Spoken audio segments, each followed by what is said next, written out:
안녕하세요. 김정호의 경제TV. 오늘 제목은 추락하는 한국 자동차 산업, 끝이 안 보인다 입니다. 한국 자동차 산업이 계속 추락하고 있습니다. 생산 대수가 그것을 말해줍니다. 2011년에는 466만 대가 생산이 됐어요. 우리나라 안에서. 세계 5위였습니다.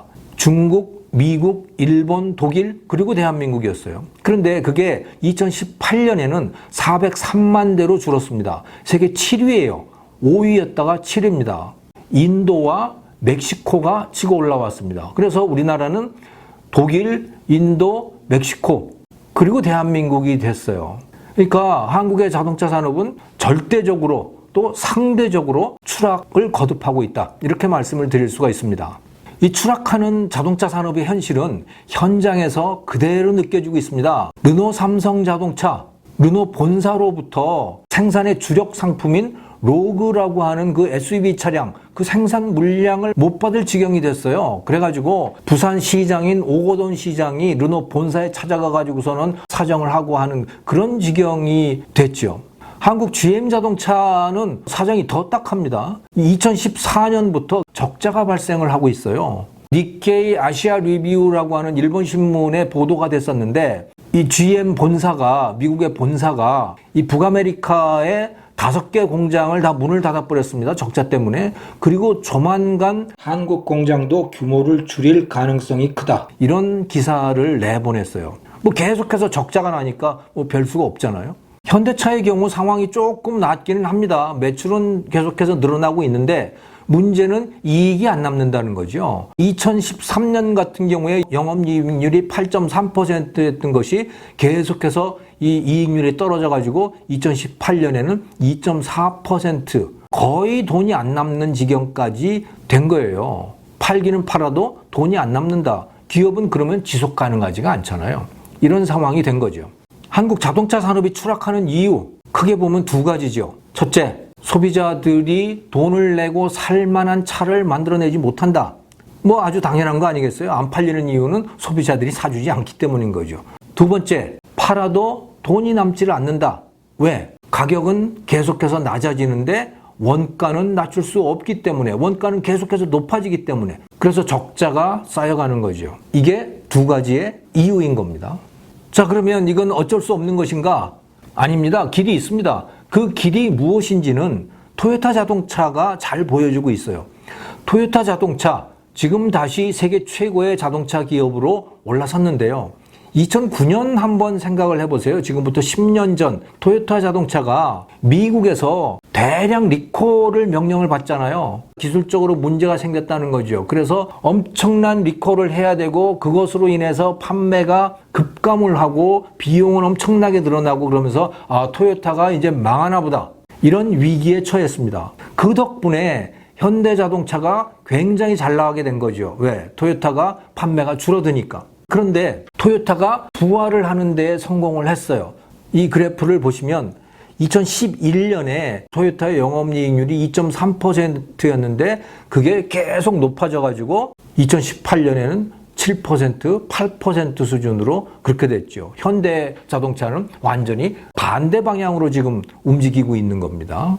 어떻게 이것이 가능했느냐? 토요타가 완전히 새로운 기업이 된 거예요. 품질에 올인을 했는데다가 품질만이 아니고 생산 방식 자체를 완전히 다 뜯어 고쳤습니다. 어떻게? 지금까지는 소위 플랫폼 방식이라고 하는 거였어요. 그래서 기본적으로 자동차마다 부품과 모델들이 다 따로따로였다고 보시면 되는 겁니다. 그게 전통적으로 자동차를 생산하는 방식인 거죠.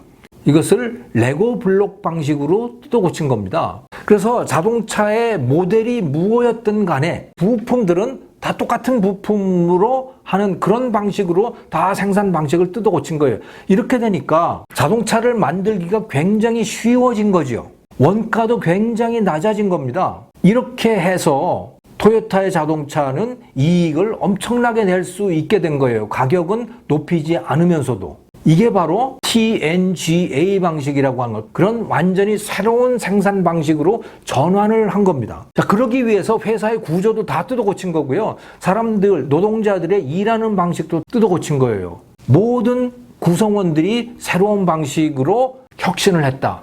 변신을 했다 이렇게 보시면 되는 겁니다. 이게 보통 일이 아닌 거지요. 고통스러운 일인 건데 토요타는 해낸 겁니다. 그래서 다시 세계 최고 자동차 기업으로 올라설 수가 있었던 거예요. 혁신, 변신 이게 있었던 겁니다. 반면에 일본 자동차 기업 중에서도 망한 기업이 있죠. 그게 미쓰비시입니다. 그래서 르노 닛산 연합체에 인수가 된 거죠. 그래서 지금은 르노 닛산이 아니고 르노 닛산 미쓰비시 그룹이 되어 있는 거거든요. 미쓰비시라고 하는 기업은 얼마나 엄청난 기업이에요. 현대자동차의 엔진을 다 미쓰비시에서 갖다가 썼잖아요. 그런데 왜 망했느냐? 미쓰비시의 구성원들은 바뀌지 않았어요. 그냥 옛날에 일하던 방식, 그 방식을 그대로 유지하면서 그냥 갔던 겁니다. 결국은 망했던 거죠. 토요타는 새로운 시대에 적응을 해가지고 바꾼 겁니다. 우리나라의 자동차 기업들은 토요타처럼 혁신을 할 수 있을까요? 최소한 지금 보이는 모습은 전혀 그렇지 않습니다. 한국 GM 얼마 전에 9월 달에 대규모 전면 파업을 했죠. 그냥 단순히 파업을 하는 정도가 아니고 아예 GM 본사가 만든 GM차 불매 운동까지 하겠다고 나섰어요. GM 본사의 입장에서 한국 GM에다가 차를 주고 싶겠어요? 여기다가 뭘 만들어 달라고 하고 싶겠어요? 머지않아서 아마도 미쓰비시처럼 될 가능성이 매우 높죠. 르노 삼성 자동차 마찬가지예요. 어떻게 스스로 혁신을 할 것인가 그 생각을 하는 게 아니고 어떻게든 한 푼이라도 더 받아낼 생각밖에는 별로 없는 거예요. 그런데 글로벌 시장에서 자동차 가격은 떨어지고 있는 거잖아요. 왜? 멕시코, 인도, 중국 이런 데 생산 대수가 계속 늘어나잖아요. 그 나라에서 만들어지는 자동차의 가격은 어떨까요? 떨어지죠. 우리도 값을 낮추지 않을 수 없는 거거든요. 그런 상황에서도 이익은 어떻게 나냐? 이익이 나야 회사가 굴러가잖아요. 그러려면 원가를 낮춰야 되는데 우리나라의 노동자들 원가를 낮출 생각은 없고 기업의 경영자들 그것을 설득할 수 있는 능력 없어요. 그러니까 별로 가능성이 없는 거예요. 현대자동차 올해 파업 없이 임단협 협상을 타결을 했습니다. 그런데 들여다보니까 여전히 1.7% 임금 인상을 했더군요. 영업이익률 얼마 나지도 않는데 거기도 또 임금 인상을 하는 거예요. 안 그래도 우리나라 자동차 노동자들의 임금은 토요타보다 훨씬 높아요. 현대차는 수소자동차에 희망을 걸고 있는 것 같습니다. 수소자동차의 미래가 어떨지 지금으로서는 정말 알 수 없죠. 성공을 할 수도 있고 또는 전기자동차에 밀려가지고 전혀 아닐 수도 있어요. 그런데 수소자동차가 팔린다고 하더라도요. 지금과 같은 회사의 상태를 그대로 둔 상태에서는 희망이 없습니다. 왜? 수소자동차를 만든다 또는 전기자동차를 만든다고 했을 때 부품이 완전히 달라지잖아요. 지금 만들고 있는 부품들 생산 조직은 필요가 없어지는 거거든요. 대부분. 그러면 그것을 하고 있는 노동자들은 유휴 인력이 돼요. 그래서 현대자동차의 외부 자문위원이 뭐라고 얘기를 했느냐. 현재 인력의 40%를 정리를 해야만 한다라고 한 겁니다. 근데 그거 할 수 있을까요? 못합니다. 그러면 기존 인력들을 그대로 다 둔 상태에서 전기자동차든 수소자동차를 만들어내면 어떻게 되느냐? 회사는 망하는 거예요. 왜? 수소자동차든 전기자동차 만드는 원가는 그대로 있고 기존의 조직이 발생시키고 있는 비용은 그대로 또 가져가면 팔아봐야 계속 적자가 나겠죠? 지금 이런 상태인 겁니다. 우리나라의 자동차 기업들은 침몰하고 있는 겁니다. 근데 아무도 뛰어내릴 생각은 없어요. 이건 정말 고통스러운 과정인 거죠.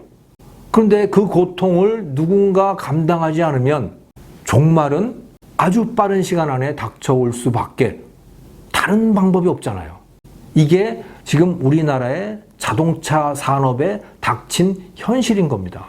우리나라의 자동차 기업들이 토요타의 절반만이라도 변신하려는 노력을 했으면 좋겠습니다. 감사합니다.